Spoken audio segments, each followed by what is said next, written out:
Hello, and you are listening to The Book Was Better, the podcast where we talk about the book of the film. I'm Luke. I'm Courtney. And this week we're talking about Batman 1966. Hey you, put down the popcorn and turn on the light. It's gonna be alright, my friend. In the end, take my hand. Trust me, the book was better. Here we are, Courtney. Same bat time, same bat channel. And how appropriate is this? Like, right now, the entire world has been whipped into a frenzy about Batman versus Superman. Yes. Last week, Hector and I covered Superman. We did Superman 4. Yes. So in the interest of equal time, these are the good guys. Yeah. You might not think that sometimes with all their constipated teeth gnashing. But these are the good guys, and it's only fair that we give Batman equal time. Yes. You a Batman or a Superman person? Don't just say yes. All you've said so far is yes. Growing up, I was very much into Batman the Animated Series, so yeah, I was very much a Batman fan as a kid. Although, did like Lex Luthor as well, so yeah. It's so funny, like, our different ages and experiences there when you talk about Batman, the animated series. And It came out in November of 1992. I was born in January of that year. I'm watching it as a child, because whenever I think of that series, I think about a experience I had with a girl when I was a teenager when that was in the background. It was the Man-Bat episode. Yeah. And I was pooping myself and being breastfed. Yeah, well, we were. It was kind of a shared experience there. Half of it. Unfortunately, it was the pooping. But, I was nervous. I was young. So, Batman versus Superman, and this is something really quite special. I'm excited about this because I'd heard about this book growing up. There were sort of stories about it. I'd heard that it was kind of crazy, but I never actually read it. Like, I had the Batman 89 novelization. Yeah, but which we have reviewed. Which done before. Back, yeah. But I never had the 66, and I think it's one of those books that... Remember, like, there's that... sort of book of Terminator, that first novelization, which they ended up redoing, which is kind of like a bit sort of grittier and weirder, and they kind of like covered that up. Ghostbusters also had 2 novelizations. Oh, I didn't know that. Yeah, and I feel like this is one of those things that they've kind of swept under the rug a bit. But of course, I never even thought to, look online, and Batman fans are everywhere, so it's actually quite easy to track down if you're interested.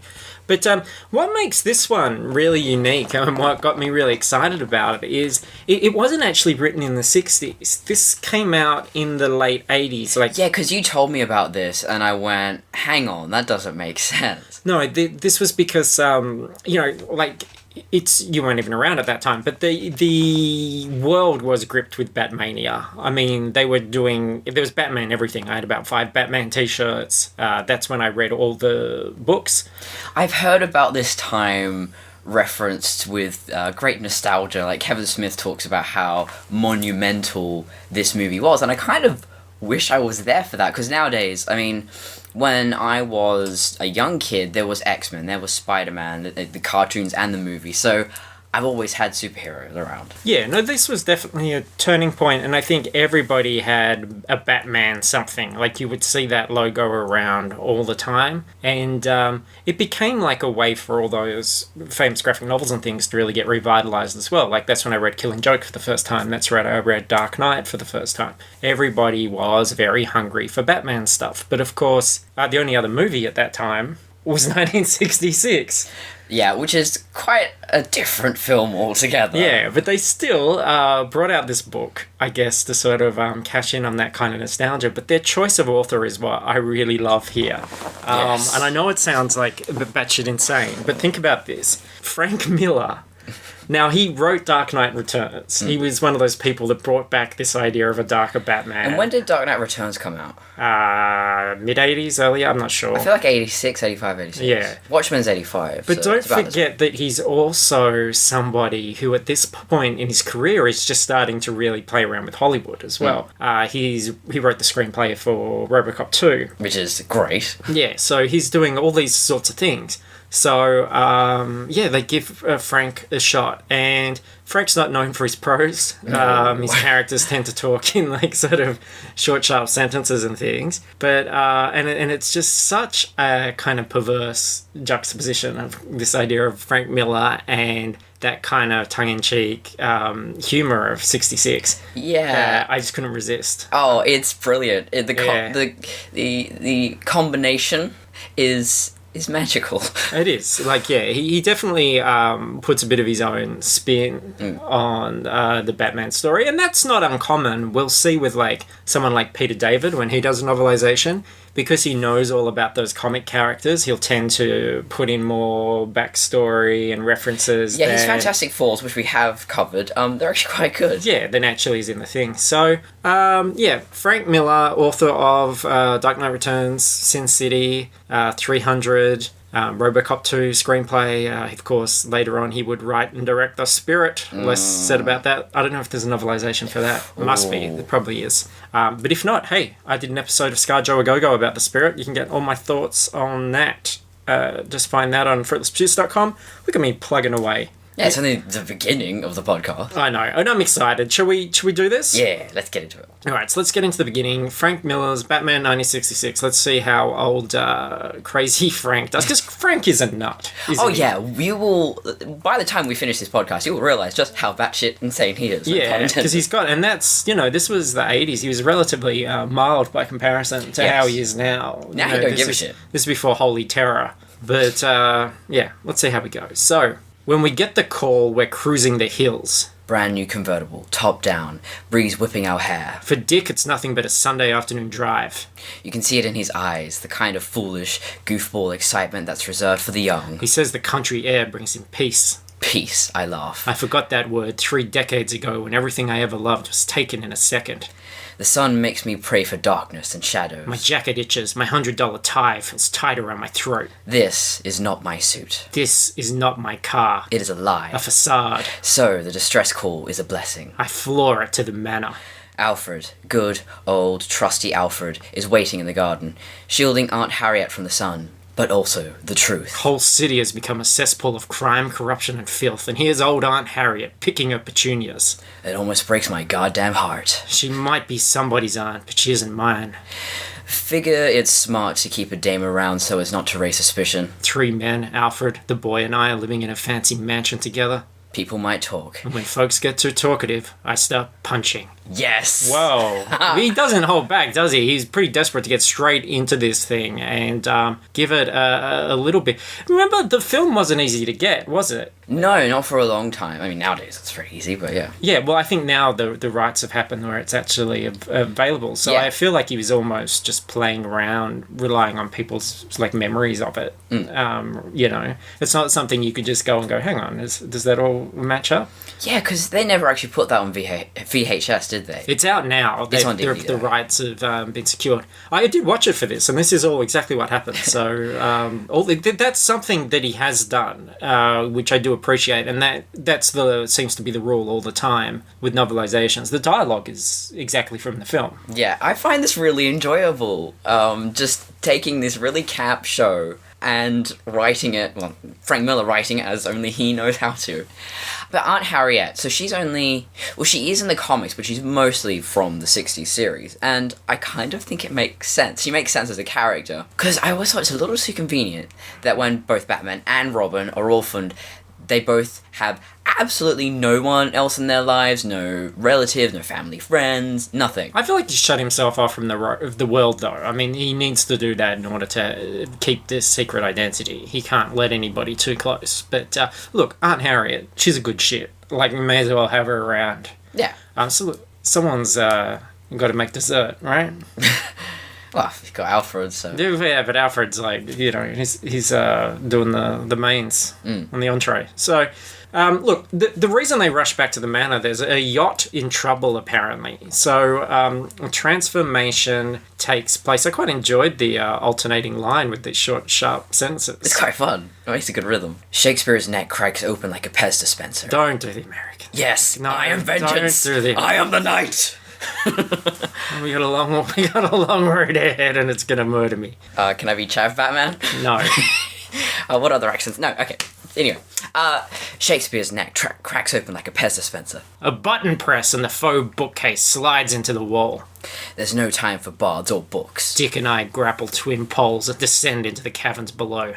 The kid enjoys it a little too much. I worry about him sometimes. A flick of a switch, and I'm in my suit. My real suit. Jagged cape, ears like a devil's horns. A blue and grey avenging demon, finned fists clenched in fury. Oh, I like that line.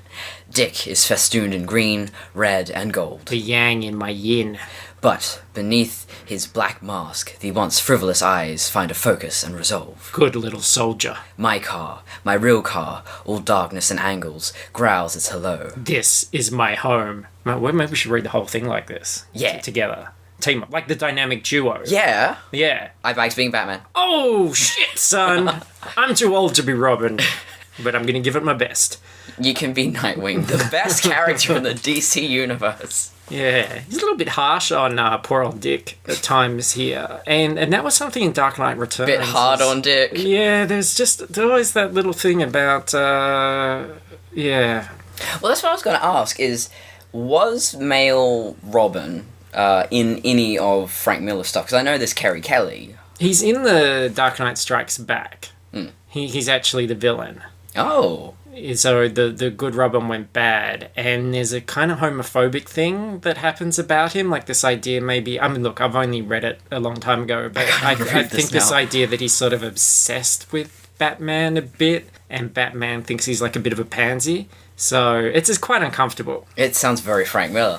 Yeah, Tumblr, I don't think, would be a big fan of it. No. So, cars, much like hoverboards, don't work on water. Like I said, it was a yacht, right? They're getting in a car. It was a yacht. Yeah. But that's just to drive down to the docks where they transfer in... Oh, no, to the airport this time. They transfer into the Batcopter. And just seems like unnecessary steps that we need not be shown. Yeah, like you think you could have a landing... can you have a landing pad underground? Or you'd have to have a way to get to it. This Batcopter's pretty flamboyant, don't forget. If it was out on the roof, you would recognise it.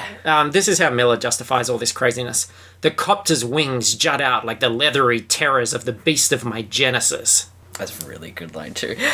A symbol in the sky, casting a shadow of fear over souls of the guilty. But what of the innocent? Shallow girls in bikinis, frittering away their day by a rooftop pool, squeal and wave at my passing. On the street, a trio of proud military men take off their hats and salute the sky. No, you are the true heroes. But there are dirty jobs out there that require my special touch. Loves the military. Yes. Yeah, big fan of that. This very black and white idea of good, evil, freedoms. Frank Military. Yeah, Frank Military. Love it! Yeah. So, Batman attempts to board the yacht and climbs down the ladder, and now we're getting our first little bit of dialogue. Batman and Robin, I growl. Ease off on the power, increase sync rate. Damn kid's gonna get us all killed. Dick struggles with the controls as icy water laps my feet. Then pain. Intense pain as ancient jaws clamp tight around my boot. The shark is hungry for days, rending my flesh, unrelenting as I reluctantly drag it from the ocean. You've met your match, old foe. I am also a predator. Wow, this is such an epic battle in this book. So, I haven't seen this movie since I was a kid.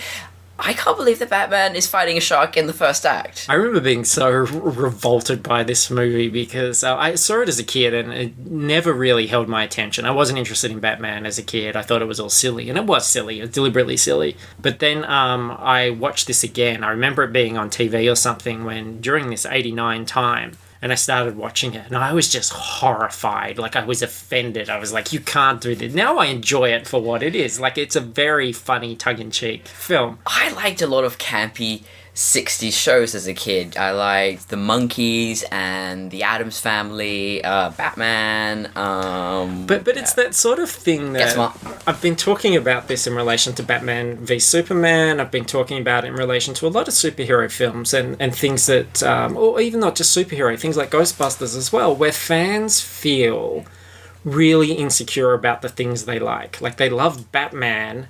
And I felt this as a kid. Like, I'm older now and grown up out of it, and I hope more people grow up out of it. But as in '89, I'm thinking Batman's serious and adult, and it's not a silly thing for me to like Batman. Batman's awesome.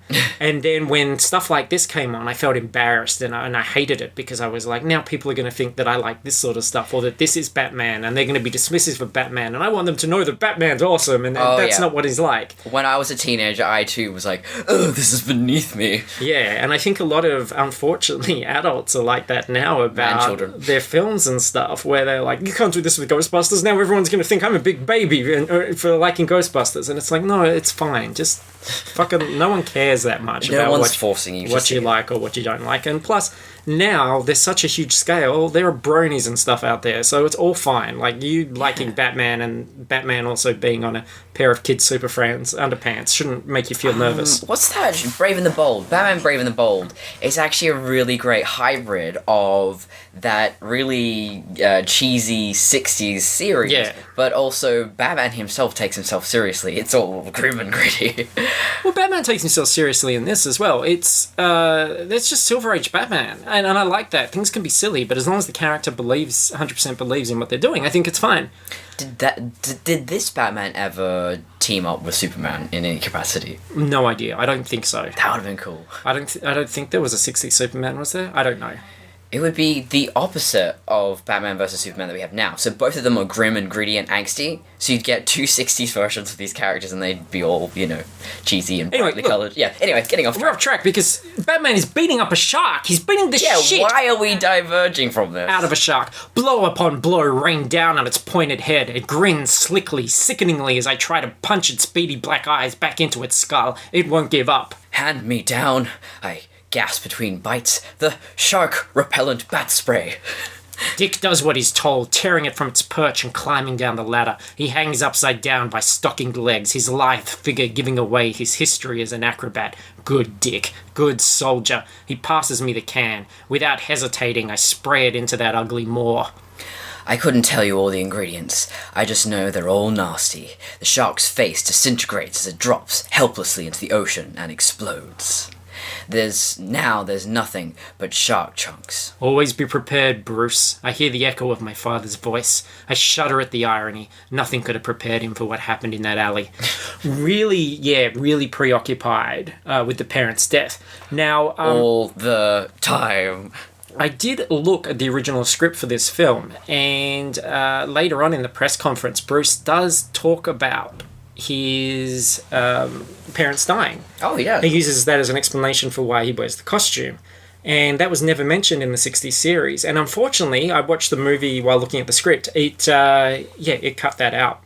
But Miller puts it back in, and I think that was kind of smart. It gives you a reason for why he's, especially with, now that he's a little bit more intense in this version, I think, perhaps, than the movie. Just a little. Tiny bit. But I find that amazing that there was ever a Batman series that didn't talk about his parents' death, because that seems to be the only thing they talk about now. Actually, this press conference is right now. He's at the press conference to find out, people want to know why the yacht disappeared, what happened.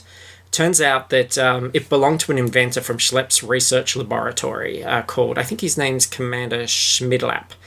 And Batman dodges all the questions like a pro until a pretty lady asks one. Another reporter, a real sissy boy, there we go again, asks another stupid question. What about that exploding shark? I tire of this circus. Doubtless an unfortunate animal who chanced to swallow a floating mine, I lie. I wouldn't worry about that either, Mr. Merrick. Spit his name from my mouth. I'm about to pack it all in, retreat to the cave, but then I see her, the goddess in leopard print. You there, miss? She has a voice like a jungle cat. Comrade Kitiana Irina Tatiana Karenska Alisov. I am from the Moscow Bugle. Rusky. Figures. Always a catch. My friends call me Kitka. I am feeling animal stirrings I haven't felt in decades. I hope we'll be more than friends. Wow.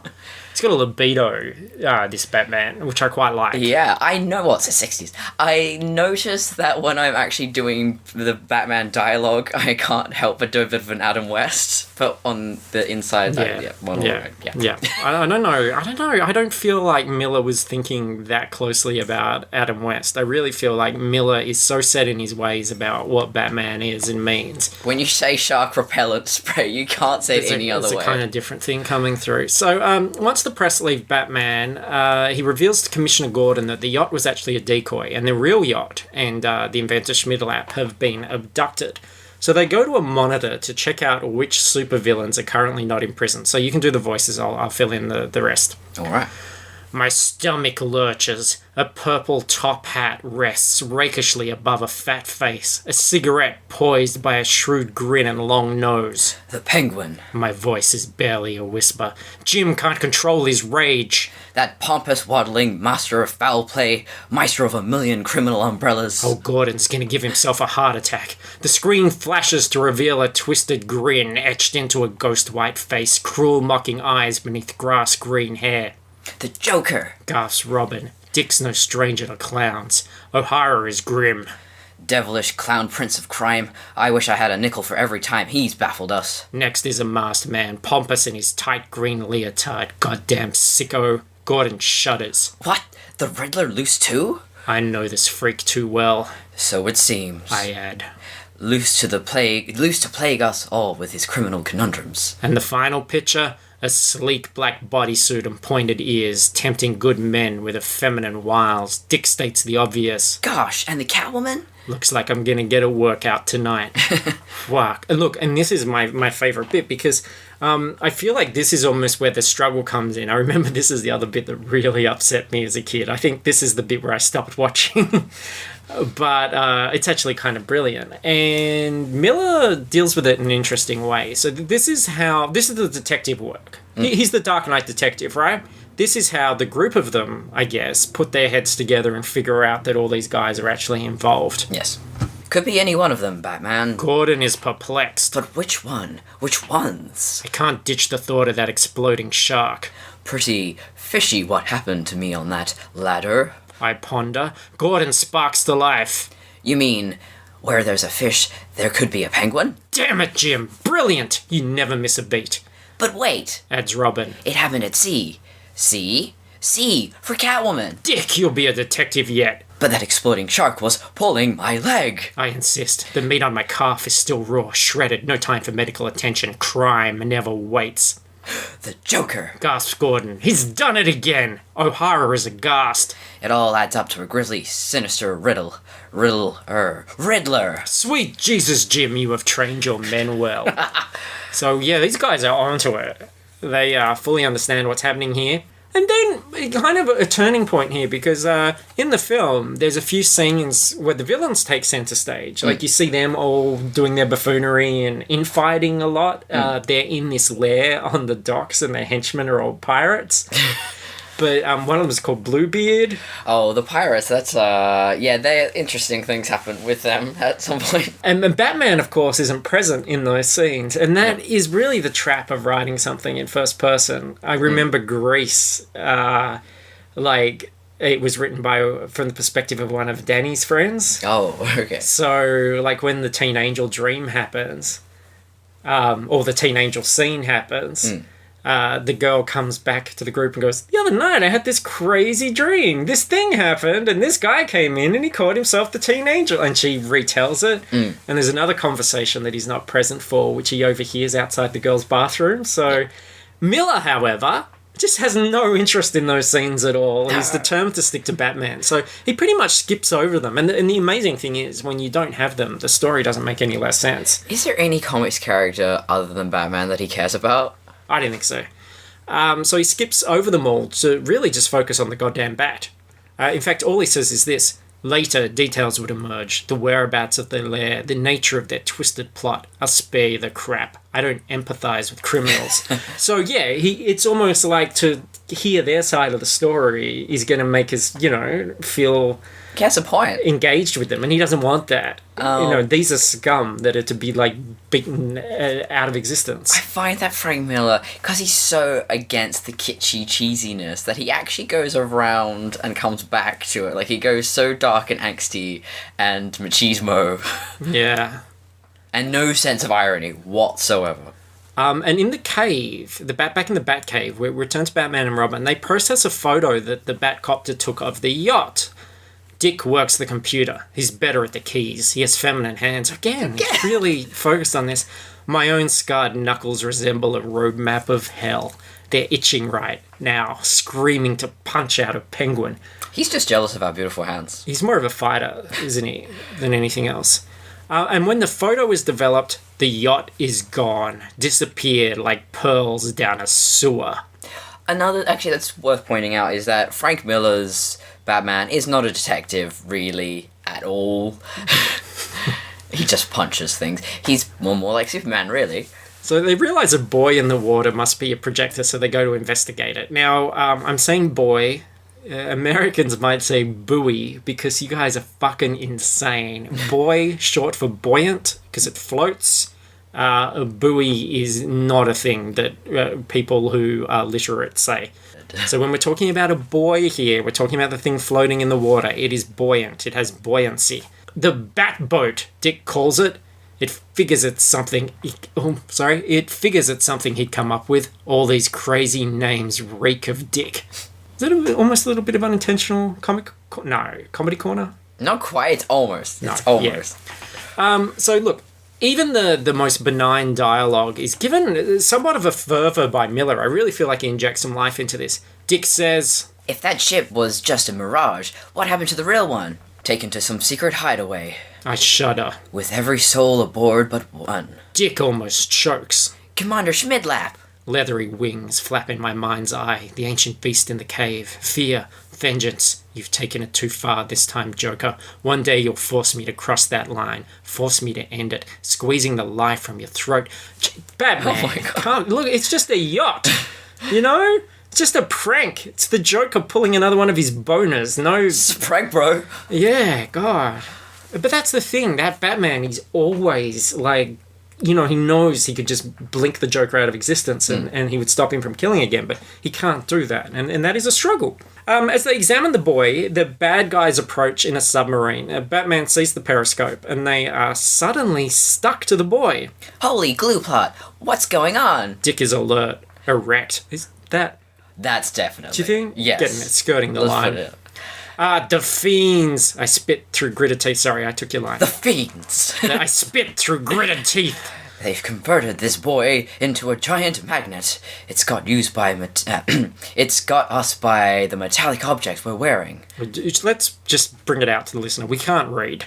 Yes. Plans race through my head. I'll forge a new suit, entirely out of plastic. Plastic belt, plastic gadgets. Then I'll smash this buoy over the penguin's head. Very resourceful. Yes. This Batman. Speaking of which, Robin lifts a tiny radio to Batman's face, where Batman then, operates it with his mouth. Okay. Nimble Dick. Flexible Dick. I work the controls with my teeth. They're strong from gritting, like a bear trap in my face. Once, while tracking down Rashar Ghul in Bengal, I had to eat a tiger's face. Shit. That's pretty hardcore. I like that he sort of name drops a villain that wasn't in the 60s. Yeah, so how old is Rashar Ghul's character? 70s? No idea. I think 70s. I mean, there were quite a few villains that were around that didn't appear in the TV series anyway, right? Yes, like Two-Face. Two-Face, that was the one I always really wanted in the show, but he never showed up. And Scarecrow wasn't in there either, I don't think. No, but I mean, who cares about Scarecrow? That's right, fuck him. Ra's al Ghul, thank you for pronouncing that correctly, because when that Batman Begins movie came out, everyone was like, Ra's, and it bothered me so much. The Dark Knight Razes. So they managed to deflect all the torpedoes but one, although they are saved from an unlikely source. Gosh, Batman. Chirps Dick. The nobility of the almost human porpoise. True. True, I muse. It was noble of that animal to hurl himself into the path of that final torpedo. He gave his life for ours. Goddamn beautiful animal. In a world of penguins, cats, and bats, who would have thought that a porpoise was the real hero? Truth be told, he'd make a better soldier than Dick. Now, I think, from Miller's perspective, like, if a girl can be Robin, a porpoise could just as easily be Robin. Because they're more intelligent than... I don't want to be sexist. I realise that, Tumblr's watching everything. Yes. But I'm just saying, dolphins, porpoises, they're very smart. Well, no, if we can have that much diversity, we should have all the diversity. So, I personally would like to see Robin played by a raccoon. Yeah. Or a literal Robin. Because I just feel like the average male dolphin is smarter than the average female human, is what I'm trying to say. Oh, good lord. Oh, good lord.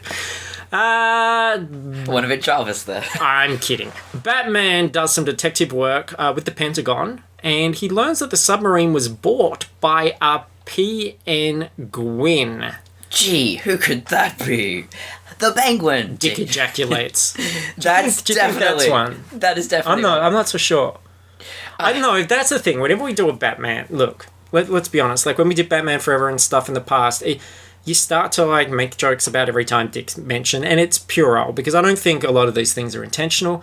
I think Dick ejaculates. I just think this joke is boner, so maybe he's kind of going. I just think it's fine. I don't think he's even thinking that way. I think that's on us, not him. But why do they still call Dick Grayson in the comics? I mean, what about Rick Grayson? It's really close.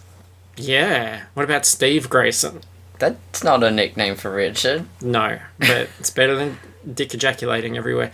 So, damn it all to hell, that foul fiend. When will you stop? My fists scream for justice. I have to restrain myself from heading straight to the Gotham Zoo and stomping on his namesake. That's the best. I'd like to see that. Just Batman breaking into a zoo, kicking the shit out of penguins. Yeah. You're like, what are you doing? I just had to do it. Alfred turns up in his black and white tuxedo and Batman, the Kill Bill music starts in Batman's head and he lunges at him. I wish I had that music handy at all times. There are so many times when I want to use it. So a Polaris missile is fired from the sub. And this missile, rather than exploding and killing a lot of people, it actually writes a message in the sky. What does a turkey do when he flies upside down? What weighs 6 ounces, sits in a tree, and is very dangerous? I've got a riddle for you, Riddler, but you're not going to like the answer. What do you get when my fist meets your pansy crotch? Let's figure that one out in person. He doesn't like the Riddler, this guy. Do you know what the answer to this riddle is?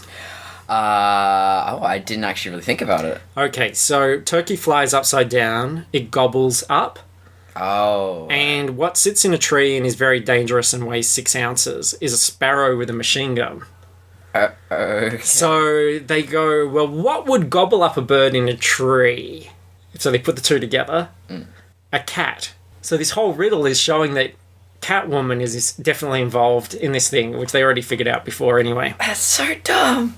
So That's the worst riddle I've ever heard. So now they know that all 4 villains are together, and what they deduce is that one of them might try and take over the city, 2 of them might try and take over the country, 4 of them are going to try and take over the entire goddamn world. The stakes... Is this basically like 60s Arkham City? Yes, pretty much. The stakes are very, very high here.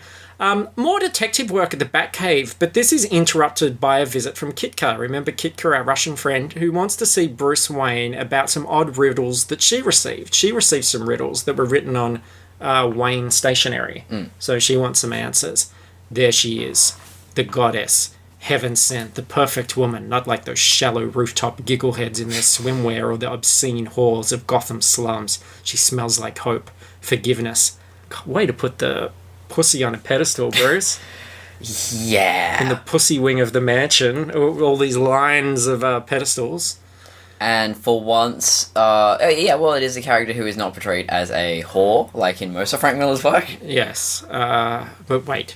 He agrees to dine with her later and returns to tell Robin the news, and they figure out, basically, that her life must be in danger from the crooks. So Robin, and actually Alfred as well, they're going to discreetly follow. They're going to, tail Bruce on his date and look out for problems. Sure. Squeal's dick. And if Riddler tries to make good on his filthy threat. This is Batman. Oh yeah, I was reading ahead. And this is the real dialogue. Yes. I'll bash him brutally. I conclude, red blood spattered on green leotard. I've always questioned your queer ways, Nigma, but lay a hand on my dame and you'll be answering questions in the hospital. Simple questions like, can you feel your legs? Oh my god. Fuck, he doesn't mess around, this guy. So Kitka and Bruce go on their date, and they dance and live it up. And Batman dancing, always a treat. Yes. That's one of the things you think about with the 60s. There are a few films where superheroes dance, like in Fantastic Four. Spider-Man 3. And Spider-Man 3, which I watched last night, by the way. Love dancing. And how it's portrayed in the novelizations is always interesting. I'm a fighter, not a dancer, but instead of the 1-2 punch tonight, I'm giving her the 2-step. I show her the Batusi. I'm lit up like a Christmas tree, not a care in the world. There's been a gulf between Russia and US, Miss Kitka, but tonight I'm calling a truce. I'm going to get you out of that bread line and into my bed line. What? Best paragraph in the whole... Out of the bread line and into my bed line. Like his idea that Bruce, he's such a 60s swinger. He's got this line of girls just wanting to get into his bed. And, 60s Batman, come on. Wow.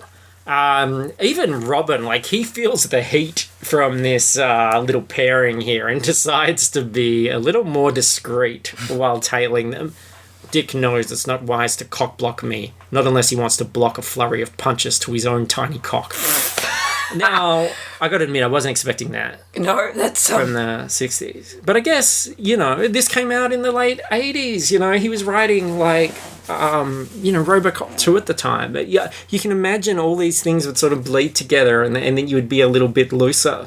Well, even, we've watched some 80s kids movies together, and even those have some terrible Penis swears. breath. Penis breath, yeah. In E.T. Remember when we did the E.T. novelization? That was full of swears, which was really shocking at the time, wasn't it? Holy shit. It was like, wow.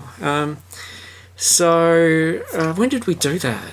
About a year ago. About a year ago, yeah. Bruce goes back to Kitka's apartment, but just when he's about to get his bat pole slid down... Get the Kitka off. Joker, Penguin, and Riddler burst into the room on jet-powered umbrellas. Stupid old man, stupid. I let my guard down. Crime stops for no man, not even when that man is a Russian woman. Riddler put his profane hands on my lady's waist. She screams in revulsion. Time to let the demon out. You filthy criminals! I roar. I'm a windmill of fists and chaos. Riddler doesn't see it coming. Fists hit meat, green seeds red, broken rib. That'll hurt in the morning. Oh, maybe that's the best paragraph in the whole book. I don't know. I love this book so much. I just love Miller. I think he's crazy, but God, he can tell a story. So, Bruce is knocked the fuck out by a pirate henchman. They smash a grandfather clock over his head, and Miller even finds something in this. Fists flailing, consciousness fading. I hiss at the crooks with the grandfather clock. I think of my own grandfather and his poor son, my father, cut down in his prime. No time for the past, time to sleep. And out he goes. And the man never stops thinking about his dead parents, does he? There's a whole other generation of Waynes that he brings into that one. So Robin thinks fast, and he calls the air squadron of the National Guard. Good old Dick. Quick-thinking Dick. Curved, thick, veiny Dick. Do you think that's one? I'm really sure that Frank Miller, being as popular as he was in the 80s, felt like I can bash this out and no one's going to edit me. I feel like we're reading too much into it. So the National Guard, they fail, and Bruce awakens in the lair of the bad guys. I swear by heaven, if you've harmed that girl, I'll kill you all. I'll rend you limb from limb. And that's not even Miller. That's just the original script. So no wonder they got Miller to do this. You don't realise just how vengeful this Batman is. Yeah, really. That was a good choice then. I am actually enjoying imagining and pretending to do Adam West's voice while reading Frank Miller's writing. It's a match made in heaven. So you wouldn't think so, but two great tastes, it tastes great together. True. Bruce, he's in a complete Batman v Superman murder rage, so Kitka has to reassure him that they are merely bait for Batman and Robin. She's like, calm down, Bruce, because she kind of likes Bruce. She's like, Batman and Robin will be here soon. That's the only reason we're here. Poor, sweet, trusting, shallow, insipid, ignorant, oblivious, but shapely and sexy, stupid woman. Little does she know that I am the Bat. I am the Dark Knight. I am vengeance! That is 10 adjectives in one sentence. That has to be a record. I think he just had a lot of issues with women that he wanted to get out all at once. I feel like if that was a comic panel, it would have read a lot better because you'd have those words in separate speech bubbles. Yeah. I think it actually flows quite well. But luckily, Bruce remembers he has a radio transmitter hidden up his sleeve, and this is a shock to Kitka. Not at all, Miss Kitka. Capitalists like myself, who carry sums of money, often have such safety contrivances. If I can just get it at it somehow. Poor, sweet, simple Rusky. She'd think herself lucky to be smuggling a potato. Oh. Yeah. Definitely a huge gulf between these cultures. I thought Star Trek was rough on Russians back in the day, but no. But look, it was all a Bruce. He didn't have a transmitter. Bruce just knew the criminals would be listening to him claim that he had one. So when they untie him, because they want to get to the radio up his sleeve, he's free and he begins beating the absolute shit out of them. Joker, why don't we turn that smile upside down? Knuckles meet skull, flesh tears. Make me do it, clown. Make me cross the line. Shit, I actually thought for a moment he was going to do it. Also, why doesn't Batman just kill his villains? I don't get it. Maybe it's because I've just been watching, Punisher and Daredevil, but he's got a point. Well, that's a whole debate to have in a Netflix series for 10, 13 hours. So Bruce leaves from the tavern and escapes back to the mansion. Robin is thoroughly relieved, and they change back into their hero identities. So he's not Bruce Wayne anymore, he's back in the Batman suit. And they race back to the lair at the docks. It's a low neighborhood. I informed Dick. There are used to curious sights, which they attribute to their alcoholic delusions. Gosh! Exclaims Robin. Drink is sure a filthy thing, isn't it? I'd rather be dead than be unable to trust my own eyes. Certainly death would be a sweet release. The impoverished, the desperate, the drunks, junkies, whores. You put one away and some bastard baby takes its place. But you can't punch a baby, although God knows I want to. Oh, I know the feeling, Batman.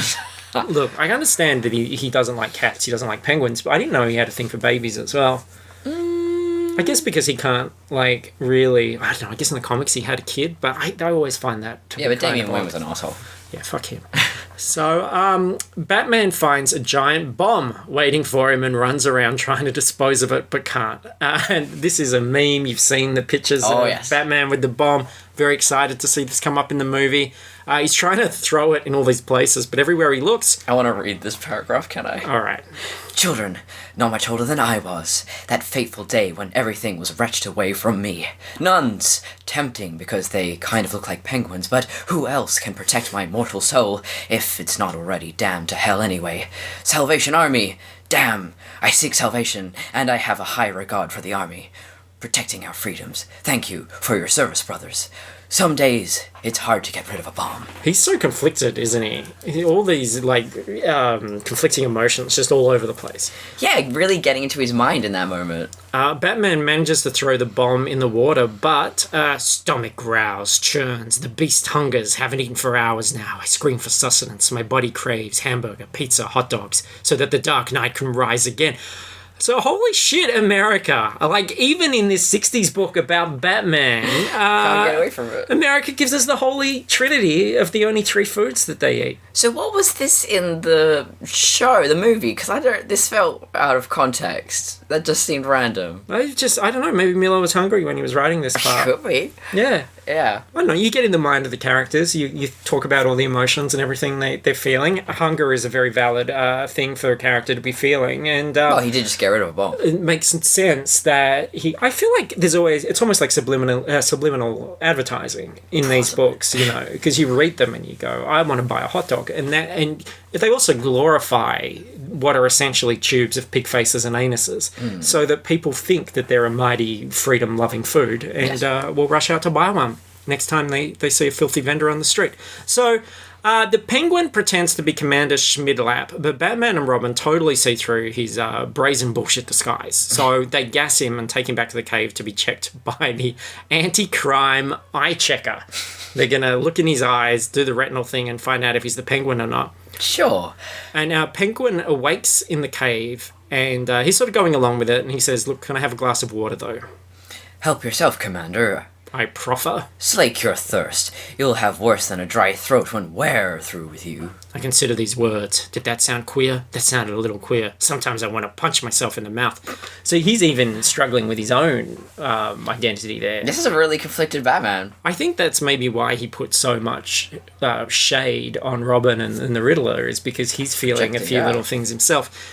So Penguin uses the water that he gets on 5 vials of coloured dust, sort of magic sand stuff, that quickly reconstitute themselves into 5 angry pirates. We talked about the pirates before. Oh, yes. The dust turns into pirates. Here the pirates are. Holy hallucination! Squeaks Dick.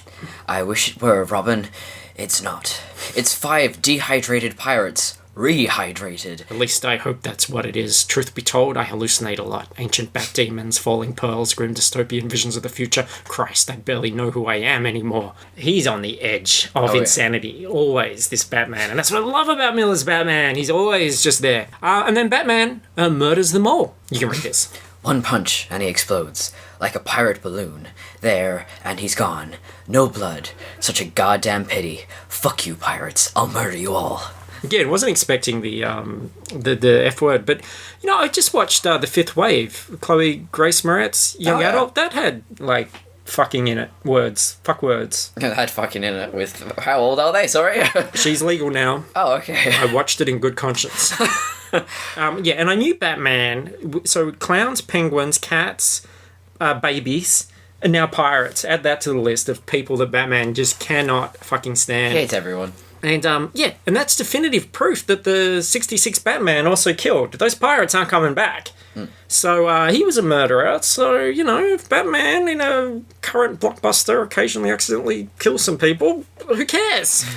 So, I won't kill you, but I don't have to save you. That's right. They drive the Penguin back, but he sprays them with gas. That full bird spraying all over me, choking me with his acrid spurt, penetrating deeper and deeper inside of me. Unintentional comedy corner. Yeah, I'm not sure it is. I just think that's just really evocative. I want it all to be out of context. So, Penguin steals the Batmobile, but Bats and Dick, they took a pill that combats the gas, and now they can head straight to the villain's lair, except they take chase in the Batcopter. It is great to have that choice. Yes. Batcar, Batboat, Batcopter. And they're hit by a missile, but luckily they land on a Gotham City foam rubber company truck. Thankfully, these rubbers protected my dick from a nasty situation. Yeah, that is lucky. They're very fortunate, because that could have gone south. I don't know why you put that line in there. I just thought it was evocative. So they figure out, through a series of more convoluted riddles, that the villains are going to use the dehydrating technology to attack the United World Organization. Apples into applesauce, unification into one smooth mixture, an egg, nature's perfect container, the container of all our hopes for the future. Dick picks up my vibe. A unification in a container of hope? The United World Organization. Of course. It's obvious now. As clear as a bruise on a baby's face. What's the same one with the baby? I know! He's suddenly, he can, before I thought, Miller's hungry. That's why he's writing about this. Now I feel like, is there a baby screaming in the apartment next door or something? Could be. Miller's, he's drawing on his surroundings. Been pretty crazy. And I kind of, speaking of Miller, I kind of feel that at this point in the book, Miller's kind of given up a little bit. Yeah. And that happens a lot. You read these novelizations, they start out with great enthusiasm, and then for both you and I, for the listener, and for the author themselves, they start to just try and crank out the end, and you get this sort of reckless abandon that comes with that. And no one double-checks this. No, and no one ever reads it. Holy marathon, I ain't getting a stitch, Batman. Poor limp Dick. Let's hope it's a stitch in time, Robin. I pant, lungs burning. That saves 9. Muscles aching. The 9 members of the United World Security Council. As Dick might say, holy insane batshit nonsense Batman. What the fuck am I even saying? Whoa. Yeah, he really did just go all out there. I wonder if anyone ever's gotten this far in the book before. But the dynamic duo were too late. The crooks have dehydrated the Security Council, and Batman and Catwoman threatens to harm Kitka. And Batman thinks... Don't you lay a single claw on her pristine body, you dirty, dirty whore. So the villains flee to their submarine and prepare to ransom the dehydrated bodies. Batman and Robin, they get in the Batboat and they dodge a barrage of missiles. Missiles rain from the sky, so many wasted. Missiles that would have better served our country, obliterating the evils of Islam. Whoa! Yeah! I didn't realize Frank was so set in his ways, like, really early on. Well, yeah, that's the thing, as a lot of people say he's not as good as he used to be, but really, go back and read his classic work now, and you can see the same bigotry there. I think people were just more tolerant of this kind of thing back then, or they were willing to overlook it, where we can't now. Yeah. And Batman and Robin, they blow the shit out of the submarine, and when it surfaces, they start beating everyone up. Riddle me this, fuckhead. His collarbone shatters. Quack, quack, penguin. Fragments of monocle pierce his eye. Ha ha, Joker. I hit his ball bag so hard it nearly pops out of his mouth. God, that's amazing. Yeah. Yes.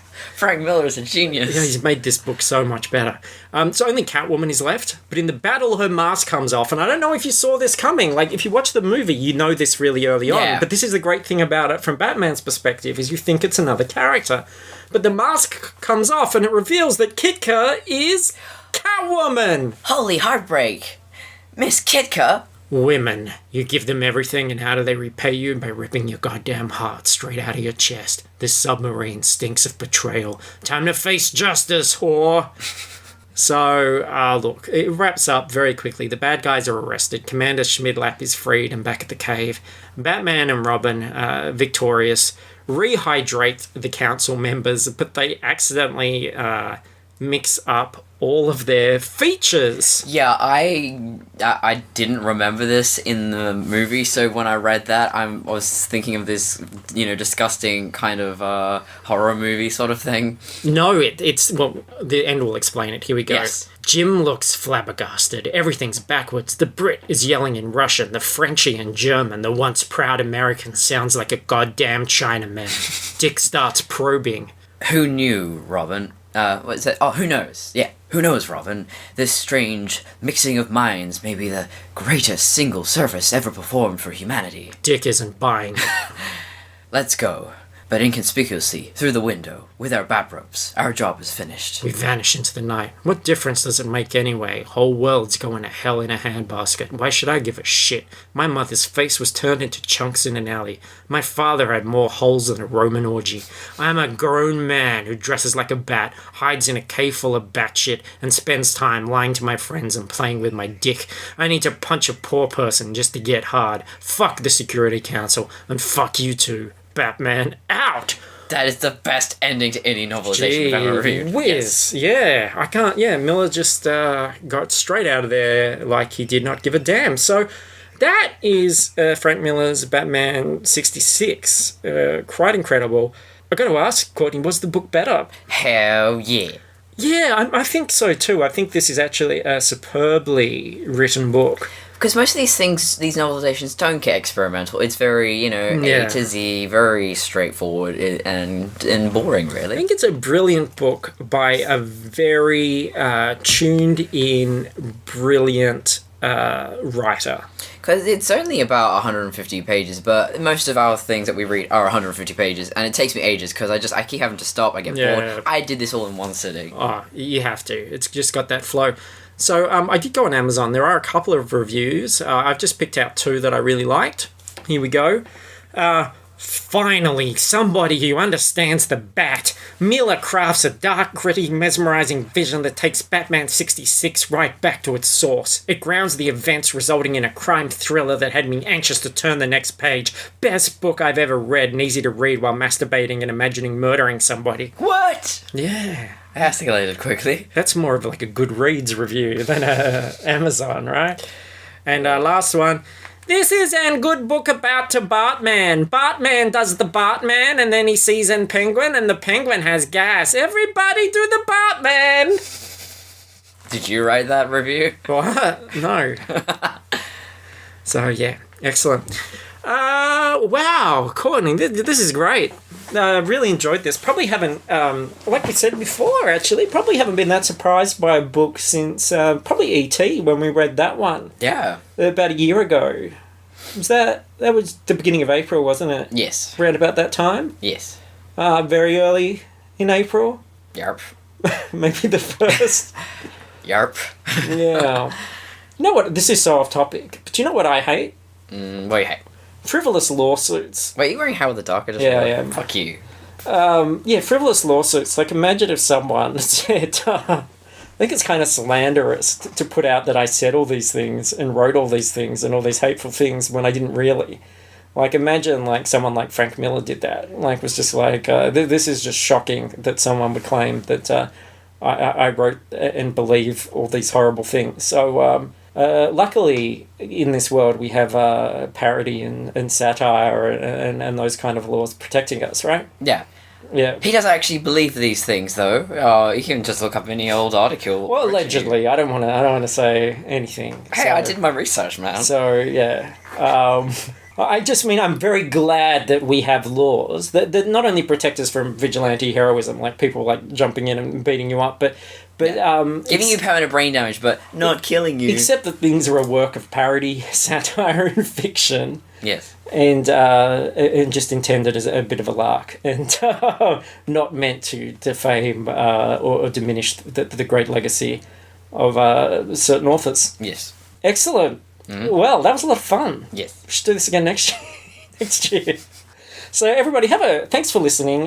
You can hear all our other shows. Go to fruitlesspursuits.com. You can hear FPcast. You can hear a 45-minute review of Batman v Superman, which I think is essential listening. It talks about not just our reactions to the film, but the audience's reactions to the film, or more importantly, the internet's reactions to the film. And is what I hope is a very, well, at least more intelligent than what's been said so far, deconstruction of all those things. I've not seen it yet. I kind of want to. Well, of course you should. It's fucking great. See it. I know all my friends don't want to go, so... Well, they're losers. So, yeah. So listen to all that stuff. Go to Fruitless Pursuits. You can find links to our Facebook page, our discussion page, our iTunes, rate, review, our Patreon if you want to throw us some pennies so that we have some fat cash like Bruce Wayne. Thanks, Courtney. Thanks so much for sharing this very special early April episode again. You're welcome. And I guess you can say the thing. Catch you on the flips. Batmanji.